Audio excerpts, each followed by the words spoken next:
What's up, tribe? How you guys doing? Go ahead and hit that subscribe button. I hope you like this video. This is Ready to Love, Season 7, Episode 11. So we left off with a women's elimination. It was down to Sue-Ann or Mercedes. Now, honestly, I told y'all last week that to me it made logical sense for Sue-Ann to go home based on the editing, based on what we're seeing. She only has one connection, which is Blake. Whereas Mercedes has two possible connections, one being Anthony, one being Mark Anthony. So I feel like that was the right decision, honestly. So Sue-Ann, she goes. It's the end of her journey. Boom, boom, boom. Now, later on in the day, Blake decides that he's going to leave as well. He said, listen, honestly, that's the connection that I was that I was, trying to make. And at this point, it's so late in the journey. It really wouldn't be fair to anybody for me to try to connect with anybody else because I feel like everybody's sort of already linked up. So I'm going to go ahead and roll out. So he ended up leaving early, which I think was the right decision. And then later on, we see him talking to Tommy and basically telling Tommy the same thing. Like, look, appreciate the opportunity. I've learned some things about myself. I've learned some, but Sue-Ann was really my connection. And now that she's gone, there's really no reason for me to stay because I really don't have any strong enough connections with anybody else. Or I feel like those connections have already been made and it wouldn't be fair this late in the process for me to sort of, come into it. So, respect all of that by Blake. Okay. And I mean, at this point, that's kind of where we are with everything. So, we end up seeing, everybody sort of playing around or whatever, and then we see the people, we see them get in the pool. So, we see Anthony and Mercedes have a conversation. And Mercedes lets Anthony know, well, no, rewind. Before we get to that, they're in the kitchen cooking, and Morgan is cooking, and Tony was like, what you making or something? And he was like, yeah, because you know how much I like to eat. Morgan can tell you, Morgan can let you know I like to eat. And I'm just like, so basically you just let everybody know that the two of y'all have been intimate. Everybody don't need to know that. Everybody don't need to know y'all business and know what y'all have or haven't done. And if it's not true, that is what you want out there. You want everybody to think it, even if it's not true. Now, I tend to believe that it probably is true. So then we see Anthony and Mercedes having a conversation. Now, I can respect the fact that Anthony says, Mercedes says, listen, you're in a space that I'm just not in right now. Like, I'm not ready to be a stepmom. I feel like that's what she was saying. Because she said, you're just in a space that I'm not in. And I'm just not ready for that. And, I like you. You're a nice guy. But this just ain't going to work. And Anthony was like, I appreciate that. Thank you for letting me know. So basically, Anthony's down to Cynthia. That is his connection. Whether he wants it to be or not. We see Cynthia talking to Andre.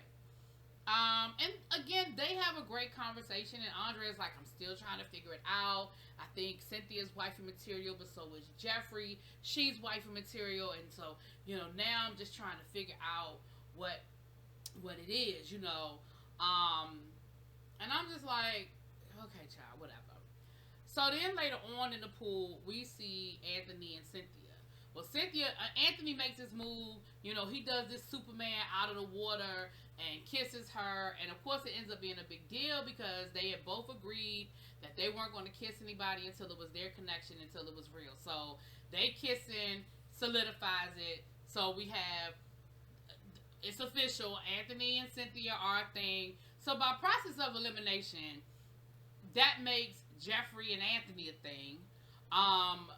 By process of elimination, that makes Mercedes and Mark Anthony a thing. And that just leaves us with this final sad-ass love triangle between Lyndon, Tony, and Morgan, which we already know what that is. We know what it's going to end up being. We know how it's going to end up being. But let's continue. So, production drops off a challenge for everybody. They have to make these candles. And they have to make the candle for their connection, and they have to, choose the color and the scent to, describe how they feel about each other, blah, blah, blah. So they work in groups to go create these candles. So we got Anthony is in a group with Tony and Jeffrey. And Tony he's setting shit on fire. Anthony is taking it serious, like it's going to be a grade at the end, and he want to get an A. And Jeffrey is just somewhere in the middle, right? Jeffrey is somewhere in the middle of the whole process. So then we see Lyndon and Morgan talking. And Lyndon says, you know, I'm going to take this as an opportunity to have a conversation with Morgan since we're here alone. And Lyndon is like, you know, I really feel like I feel like because of the way Tony reacted yesterday when we were spending time together, you've been avoiding me. And that's hurtful, you know.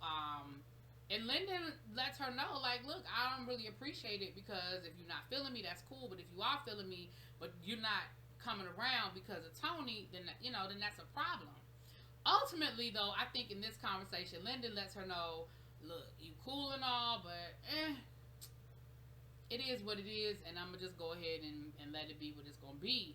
But he ends up telling her, look, I don't think he's good for you. Like, this ain't even about me at this point. I just don't think that Tony is good for you. There's a lot of red flags there that I think you're ignoring, and I just don't think he's a good guy. So Morgan goes in the room, child, and she crying. She with Cynthia, and she is crying.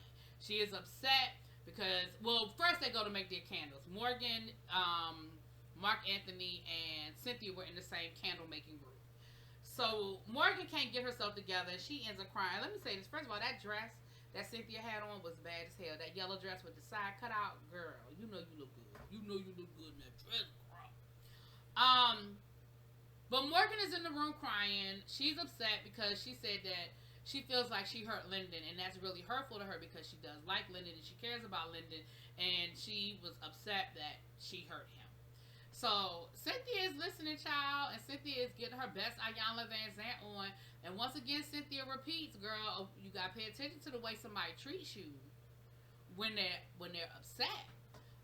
She said, you know, you have been crying most of this trip, and it's about Tony. Like, most of the time you've been upset, it's about Tony. So Mark Anthony goes and lets Tony know that Morgan is upstairs crying and she upset or whatever. So here comes Tony busting in the door to my son. What's up with you, girl? You alright? What's wrong with you? Why you in here crying? You alright? And Morgan was like, I'm okay. I'm just a little upset or whatever. I'm okay. So Tony is talking to Andre, and Tony is like, why she mad? Like, it don't make no sense. Like, that's bothering me. That she upstairs crying about another man. Like, that's a problem for me. Like, if that's what she crying about, that's a problem for me. And then he proceeds to check out the rest of the evening and take his happy ass to sleep. He is asleep the rest of the night, okay? So, everybody gets together. They're having a pajama party, and they go through their candles, and they give their candles to their number one pick. To their connection or whatever. So we have Jeffrey made a candle for let me see. Oh, let me put a pause in that real quick too. Let me rewind back to when Blake left. Why is Jeffrey still hating on this man so hard? It's like you really, really got a hard on for Blake. And don't get me wrong, Blake got on my nerves too. And I wasn't mad to see him go. But at a certain point, girl, you ain't let go of that. You still mad? Like, she was like, I'm glad that he's leaving. He should have been gone a long time ago. Good riddance. And I was like, girl, you just mad. It just takes me back to, anyway, Jeffrey wasn't, I was never feeling Jeffrey. Anyway, so then we have, Andre made a candle for Jeffrey. Did he make 2 candles or he made 1? Jeffrey made a candle for Andre. Mark Anthony made a candle for Mercedes, and she made a candle for him. Now, Cynthia made 2 candles, but the first candle she made, the one she gave to Anthony, I thought was cool because she said it was like a coffee, because she said, I want to wake up next to you. And I said, okay, that's slick. That's real slick. But then she gave one to Andre, too, which was like real cool or whatever. Now, Lyndon, he made his candle for Morgan, I believe. And of course, Tony made a candle for Morgan, but first of all, Tony wasn't even there to share the candle. Then they opened up the candle and they were like, it got a bug in it. Like, it was half done. Like, it was no thought put into it. And I was just like, so Morgan and Tony end up talking before they leave. And as far as I'm concerned, it was like, womp, womp, womp, womp, womp, womp, womp, womp. Because once again, Tony's saying that same bullshit. And Morgan is listening and eating it up. And Morgan is just like, I really should, Lyndon is the person that he treats me better, but for whatever reason, you're the person that I just can't seem to, you know, like I want to believe you. I want to, you know, have the good, see the good in you or whatever. And I'm just like, you one of them people that just walk into the fire. Like, even later on in the episode, Tommy even says to her, how many red flags have you seen? And she said a lot, but I really, you know, I really want to be with him, and I see the good in him. All right, girl, if you like it, I love it, because I can't. I can't. I don't know what else we could say. Like, you walk into that fire, child. So we see a date between Mark Anthony and Mercedes. It was cute. They were playing. I don't know why they had them playing chess, and that girl didn't even know how to set up a chess board. Okay. But they played Two Truths and a Lie, which allowed both of them to sort of open up about themselves. I don't know, Mercedes. I don't feel like Mercedes is really feeling anybody like that. Like, I think her and Mark Anthony could probably hang out, have a good time, maybe have some good sex from time to time, but I don't see no great love affair, honestly. I don't see no heavy duty great love affair between the two of them. So we get into the ladies' lounge, and honestly, at this point, the only decision that needs to be made is, Morgan, are you picking Lyndon or are you picking Tony? That's really the only decision that needs to be made. Everybody else is locked in, and they're not going to vote their person out. So it's probably, I mean, I know production, y'all, but it's really going to come down to who Morgan decides that she wants to take a chance on. So we see, of course, we see her talking to Tony, and we see her talking to Lyndon, because again, it's her. It's really her decision at this point.